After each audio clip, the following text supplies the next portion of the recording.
मैं दुर्गेश चौरसिया आपके अपने कंसंट्रेटेड केमिस्ट्री चैनल में आपका स्वागत करता हूं।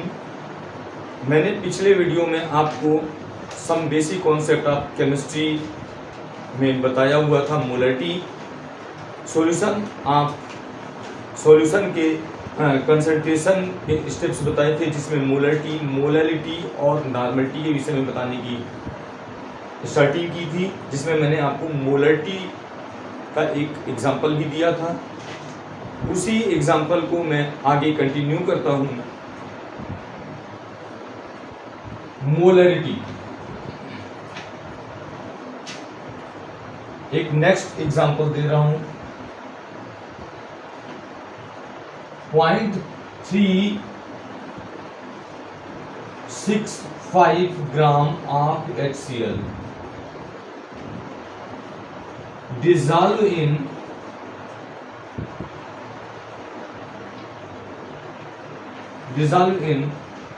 25 ml solution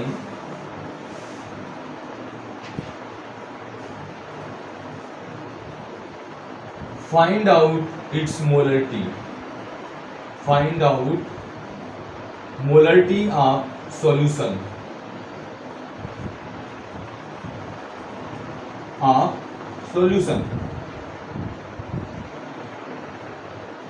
Here mass of HCl given, small w in gram equal to 0.365 gram, volume in ml equal to 25 ml, molar mass of HCl equal to HCl 1 into 1 plus 35.5 atomic mass of Cl multiplied by 1,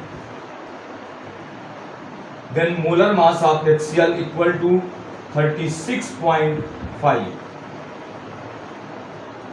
Now formula of molarity is equal to mass in gram of solute divided by its molar mass divided by volume in ml, and it converted into liter, so milliliter divided by 1000, then it converts into liter, divide by 1000, and this 1000 is convert in multiply region, then m equal to small w 0.365 divide by molar mass 36.5 into 1000 divide by volume in ml, which is 25.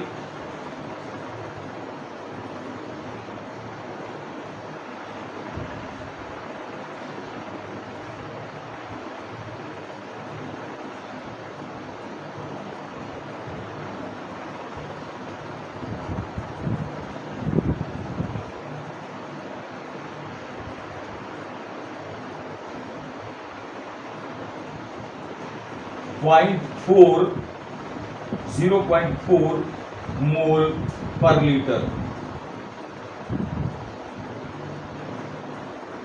Now molarity of HCl solution. अब आप इस example को समझ चुके होंगे और molarity भी आप समझ चुके होंगे। इसके बाद मैं स्टार्ट करता हूँ नॉर्मलिटी। नॉर्मलिटी को स्टार्ट करने के लिए मुझे कुछ और खास कॉन्सेप्ट्स क्लियर होने चाहिए, वो अभी आप डेफिनेशन से समझ में आ जाएगा आप लोगों को। मैं बताने जा रहा हूं normality.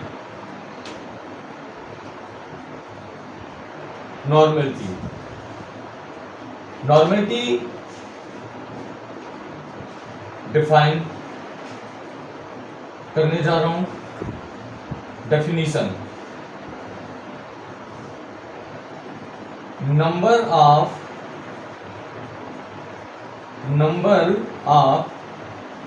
gram equivalents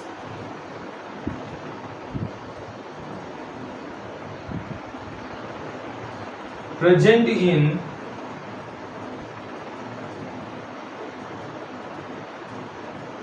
1 liter solution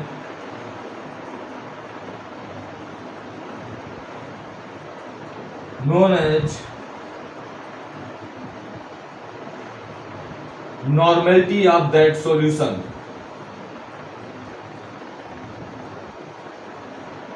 Normality of that solution.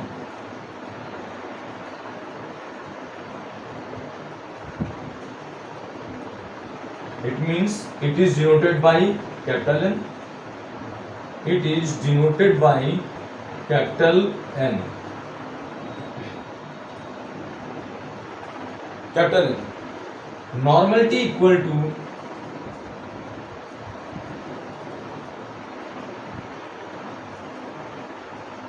number of gram equivalents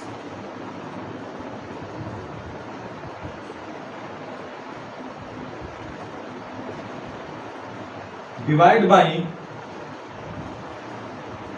volume of solution in liter if there is volume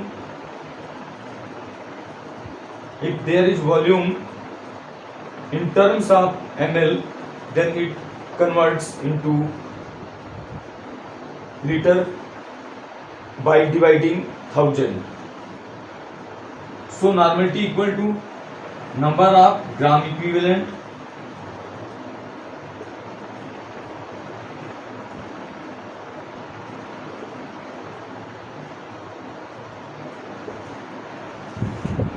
of solute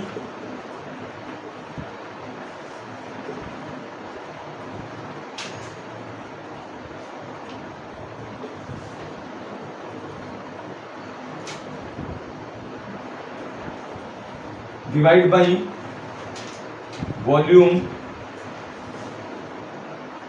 of solution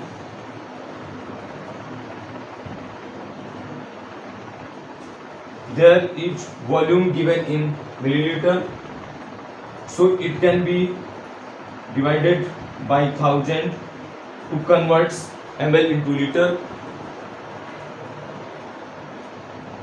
Then normality equal to gram equivalence. यहाँ पर ग्राम equivalence है, आप शायद समझ नहीं पा रहे होंगे कि ग्राम इक्विवेलेंस कैसे निकाला जाएगा. ग्राम होता है, आप जानते हैं, ग्राम यूनिट होती है मास की. मास यदि हिंदी में बोले तो इसको द्रव्यमान कहते हैं. द्रव्यमान मास ऑफ सॉल्यूट, और ये मास किस में होना चाहिए? ग्राम में.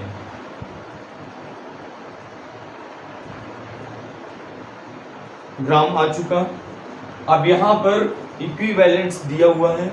इक्विवेलेंट्स का मतलब यहां पर है इक्विवेलेंट वेट से. ये डिवाइड में होगा तो यहां पर क्या लिख देता हूं, नॉर्मलिटी में इक्विवेलेंट्स वेट से डिवाइड करेंगे, जबकि मोलरिटी में मोलर मास से डिवाइड करेंगे. मास को ही मोलर मास से डिवाइड करेंगे मोलरिटी में, और यहाँ नॉर्मलिटी में इक्विवेलेंट वेट से डिवाइड करेंगे मास को. Equivalent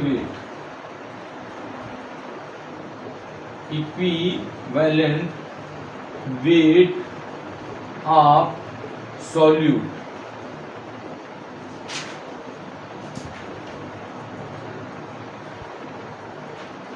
divide by volume of solution in ml multiplied by 1000. So N equal to W in gram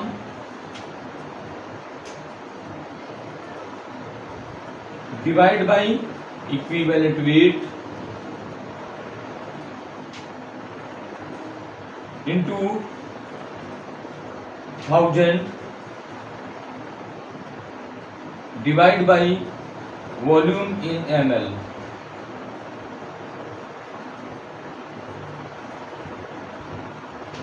ये नॉर्मेलिटी का फार्मूला आपके सामने आ चुका है। आप इसे स्क्रीनशॉट लेना चाहते हैं इसका तो आप ले सकते हैं।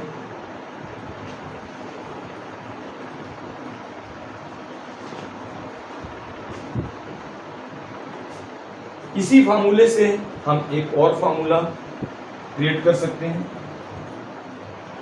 Small w in gram is equal to normality into equivalent weight into volume in ml divided by 1000. N E V, यहाँ पर V क्या होना चाहिए? V ml में होना चाहिए, in ml divide by 1000.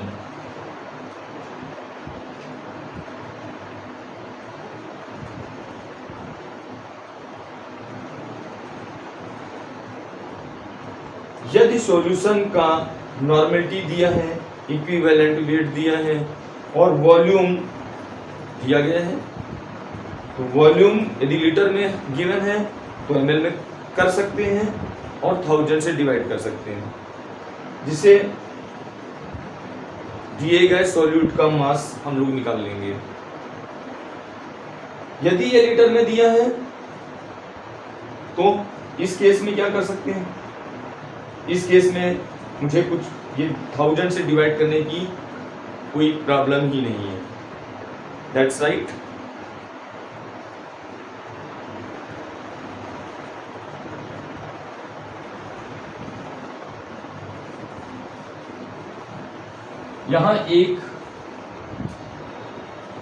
यहां पर एक मेजर चीज आ रही है। यदि आप देख पा रहे हो तो इक्विवेलेंट वेट ऑफ सॉल्यूट दिया हुआ है और इक्विवेलेंट वेट निकलेगा मोलर मास से ही। इसके लिए मैं यहां पर सबसे क्रूशियल पॉइंट इक्विवेलेंट वेट को बताने जा रहा हूं। देखते हैं इक्विवेलेंट वेट को। Equivalent weight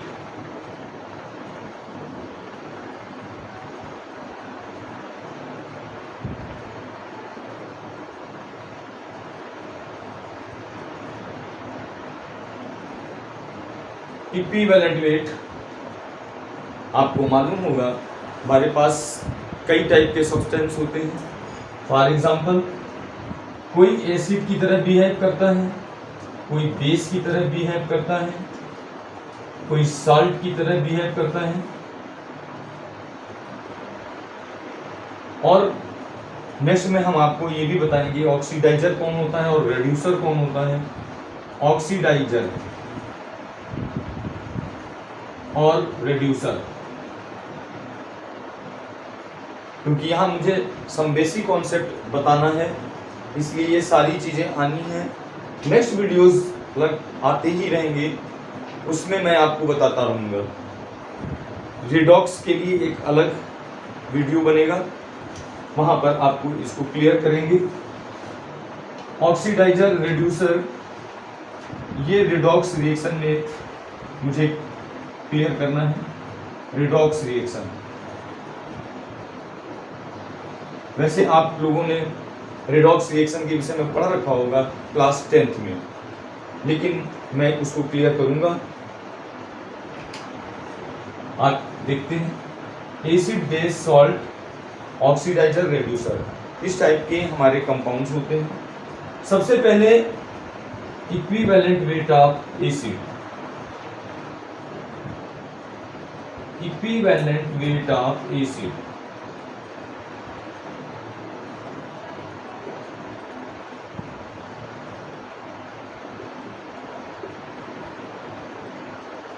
equal to molar mass of acid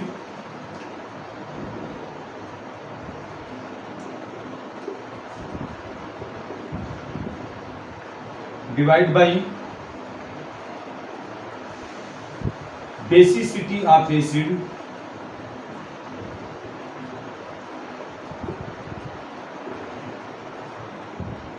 basicity of acid. For example मान लीजिए यहां पर HCl का इक्विवेलेंट वेट निकालना है, HCl का इक्विवेलेंट वेट निकालना है। यहां पर HCl का equivalent weight equal to molar mass of HCl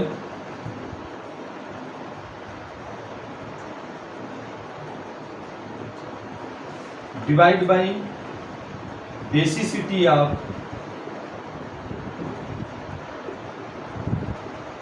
HCl। Molar mass of HCl पहले ही मैं बता चुका हूं, HCl का molar mass equal to 36.5 divide by इसकी बेसिसिटी 1 होती है, तो यहाँ पर HCl का इक्विवेलेंट वेट 36.5, ये इसका इक्विवेलेंट वेट आ चुका है। तो यहाँ बेसिक चीज क्या है, बेसिसिटी ऑफ एसिड कैसे क्लियर कर इसको करते हैं, कैसे फाइंड आउट करते हैं, वो भी क्लियर करता हूं।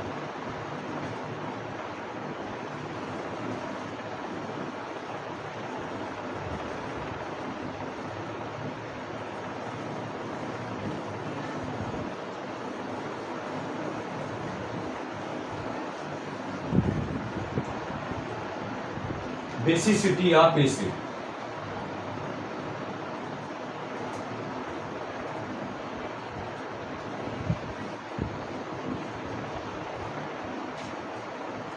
बेसिसिटी ऑफ एसिड क्या होता है, number of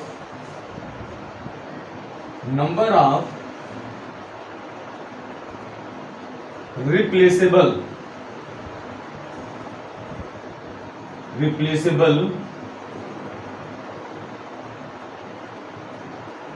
number of replaceable hydrogen atom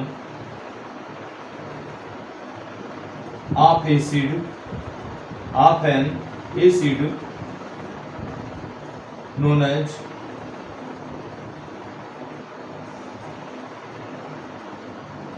basicity of that acid.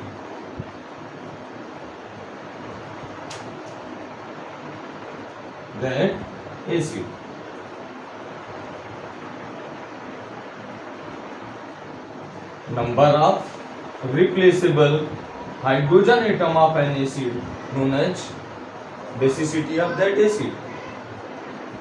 ये आपको एसिड की डिफिनीशन में दिया था कि एसिड किसको कहते हैं, वो सब्सटेंसेस जो प्रोटॉन को लूज करते हैं वो एसिड कहलाते हैं। ये आपको एसिड में बताया गया होगा क्लास 10th में, और वही आपको 11th में भी बताया जाएगा, 12th में बताया जाएगा, 12th में भी बताया जाएगा आयनिक इक्विलिब्रियम। नेक्स्ट आते हैं और इस कॉन्सेप्ट को क्लियर करते हैं। यहां पर क्या आया है, रिप्लेसेबल हाइड्रोजन एटम। अब ये रिप्लेसेबल हाइड्रोजन एटम कौन होते हैं, रिप्लेसेबल हाइड्रोजन एटम, एक एक पॉइंट्स को क्लियर करते हुए चलना है। Replaceable hydrogen atom,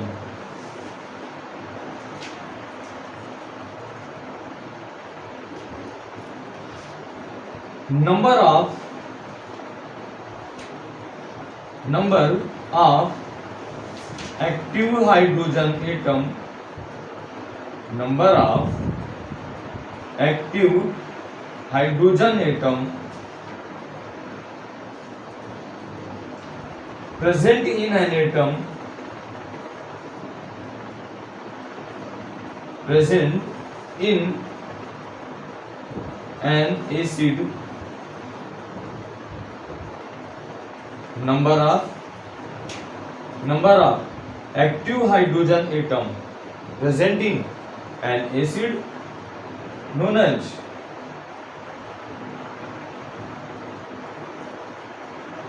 replaceable hydrogen atom.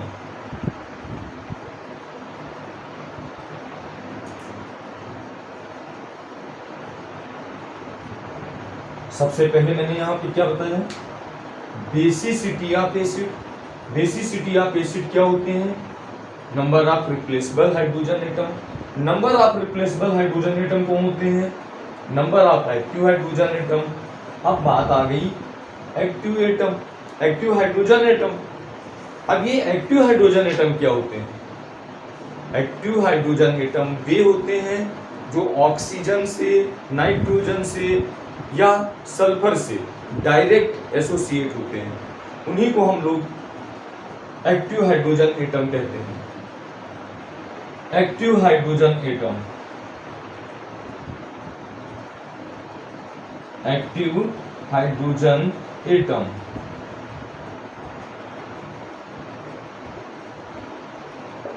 those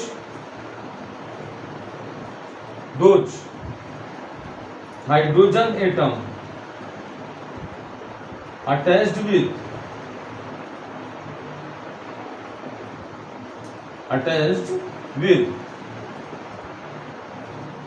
oxygen, nitrogen और sulphur atom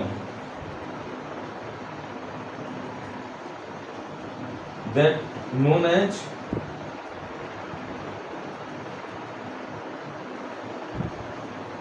active hydrogen atom। इसका कहने का मतलब क्या है कि ऑक्सीजन से, नाइट्रोजन से या सल्फर से जो हाइड्रोजन एटम अटैच होते हैं उन्हीं को हम एक्टिव हाइड्रोजन एटम कहते हैं।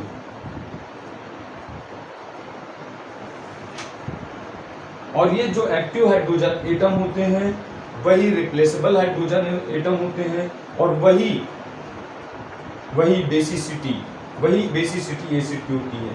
इसका मतलब क्या है कि जितने हाइड्रोजन एटम ऑक्सीजन से या नाइट्रोजन से या सल्फर से अटैच होते हैं वही एसिड की बेसिसिटी होती है।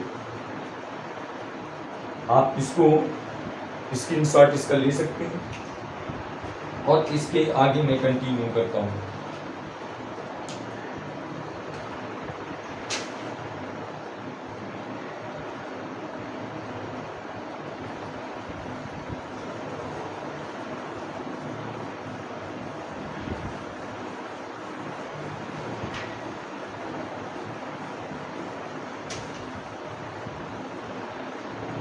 अब मैंने यहां पे क्लियर किया जो ऑक्सीजन, नाइट्रोजन और सल्फर से जितने हाइड्रोजन एटम अटैच होते हैं वही उसकी बेसिसिटी होती है। इसका एक एग्जांपल ले लेते हैं, दो एग्जांपल ले लेते हैं।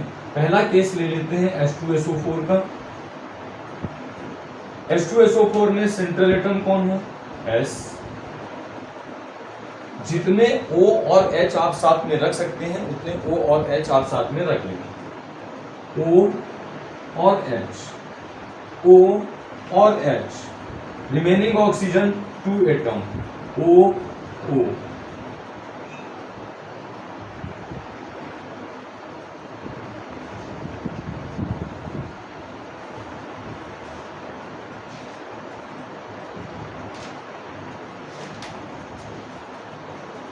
ये सल्फ्यूरिक एसिड का स्ट्रक्चरल फार्मूला आ चुका है। यहां पर ऑक्सीजन एटम से कितने हाइड्रोजन एटम अटैच हैं, 2। तो इसकी बेसिसिटी कितनी हो जाएगी, 2। H2SO4 की बेसिसिटी हो जाएगी 2। इसी तरह से सेकेंड एग्जांपल ले लेते हैं, H3PO3। सेकेंड एसिड H3PO3, इसका नाम आप जान ही चुके हैं, सल्फ्यूरिक एसिड।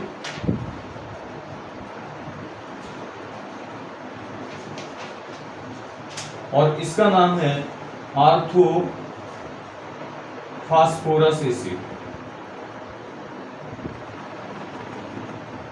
आर्थोफास्फोरस एसिड। अब इसका स्ट्रक्चरल फार्मूला बनाना है। यहां पर सेंट्रल एटम फास्फोरस, यहां पर कितने OH, O और H साथ में रखे जा सकते हैं? 3, लेकिन 3 रखने पर P की कोवैलेंसी 5 नहीं आएगी, इसलिए यहां पर हमें 2 OH साथ में रखने हैं, जिससे फास्फोरस की कोवैलेंसी 5 आए। बिकॉज फास्फोरस की आउटर मोस्ट सेल थर्ड होती है। कैसे? फास्फोरस का एटॉमिक नंबर 15 होता है, 285। उसके आउटर मोस्ट सेल में 5 इलेक्ट्रॉन होते हैं, तो 5 इलेक्ट्रॉन होते हैं और उसके वैकेंट d ऑर्बिटल्स भी पाए जाते हैं। अतः वो अपने 5 इलेक्ट्रॉनों से शेयरिंग कर सकता है। जब शेयरिंग कर सकता है तो इसकी कोवैलेंसी 5 आती है। अब यहाँ पर 2 OH मैंने साथ में ले लिए हैं। रिमेनिंग ऑक्सीजन एटम 2 OH साथ में ले लिए। ऑक्सीजन एटम 1 है। ऑक्सीजन को 2 इलेक्ट्रॉन अपना ऑक्टेट कंप्लीट करने के लिए चाहिए, इसलिए ये डबल बॉन्ड बनाएगा। और इधर एक हाइड्रोजन एटम बचेगा, वो सिंगल बॉन्ड फास्फोरस से अटैच होगा। यहाँ पर आर्थोफास्फोरस एसिड में कितने H एटम अटैच हैं? 2। So basicity of orthophosphorous acid is 2। That's clear. यही मुझे आपको क्लियर करना था, आपने शायद देख लिया होगा, और यही पॉइंट्स हैं। इसी बेस पे कुछ एसिड्स के मैं बेसिसिटी बता दे रहा हूं आप लोगों को।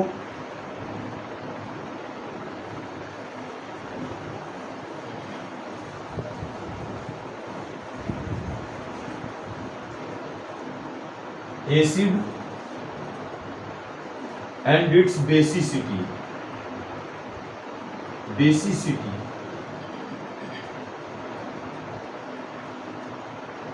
acid HCl HNO2 HCl HNO2 H2SO3 और sulphurous acid H2SO4 sulphuric acid H3PO4 orthophosphoric acid H3PO3 H3PO3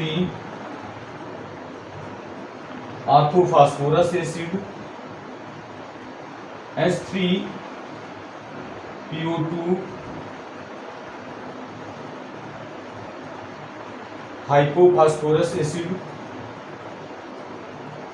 H3BO3 boric acid. HCl की basicity 1, HNO2 1, sulphurous acid 2, sulphuric acid 2, orthophosphoric acid 3, orthophosphorous acid 2 clear किया हुआ है, hypophosphorous acid 1 and boric acid also 1। आप इनका screenshot ले सकते हैं। आप इनका स्क्रीनशॉट ले सकते हैं जिससे आप कंफ्यूजन में ना रहें और इसको तैयार कर सकते हैं। नेक्स्ट,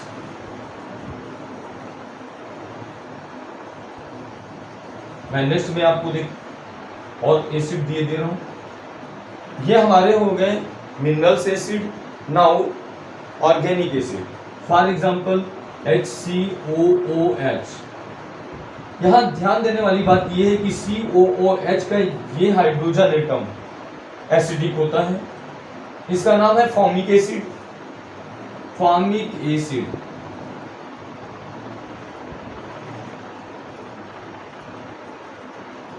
इंटर के क्लासेस के बच्चों को ये नाम क्लियर होंगे और जो रिसेंटली 9th-10th के बच्चे हैं उनको ये नाम नहीं याद होंगे, उनके लिए भी बहुत काम की चीज़ है ये फॉर्मिक एसिड। इसकी बेसिसिटी 1, CH3COOH। इसका नाम acetic acid.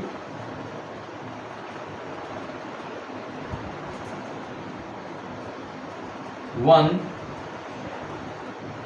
C6H5COOH benzoic acid.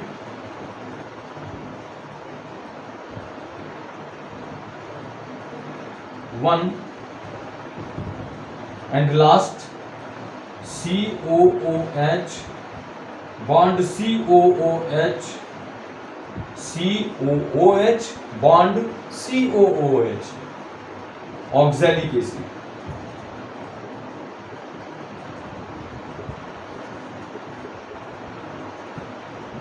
यहाँ पर COOH के hydrogen atom, acidic hydrogen atom 2 हैं, सो इसकी बेसिसिटी 2 होगी। That's clear.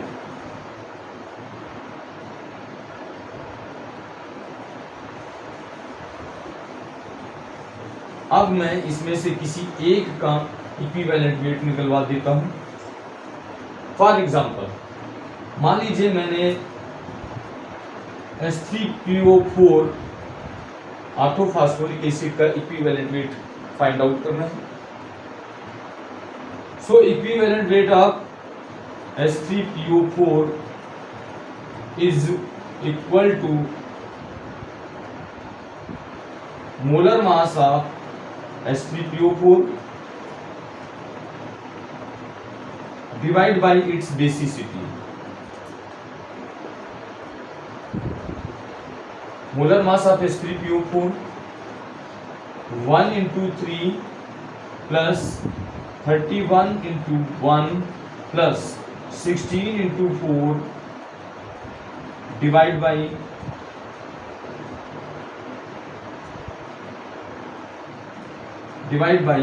its basicity 3।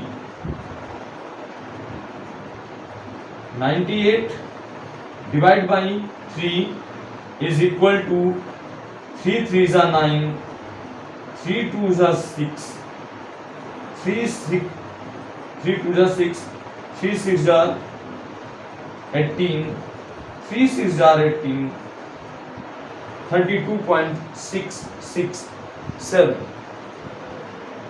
तो ये आज का टॉपिक था। यहाँ पर मैंने केवल आपको एसिड के इक्विवेलेंट वेट से रिलेटेड कॉन्सेप्ट क्लियर किए हैं। अभी बेस के विषय में भी बताना है, उसके इक्विवेलेंट वेट, साल्ट। मैं इस टॉपिक को कंटिन्यू रखूँगा और आगे आने वाली और भी वीडियोस इंटरेस्टिंग होने वाली हैं। कंटिन्यू रहिएगा मेरे साथ। और यदि आपको ये वीडियो पसंद आई है और आपको क्लियर हुए हैं कॉन्सेप्ट्स, तो आप इसको लाइक, सब्सक्राइब और शेयर जरूर करें। Thank you.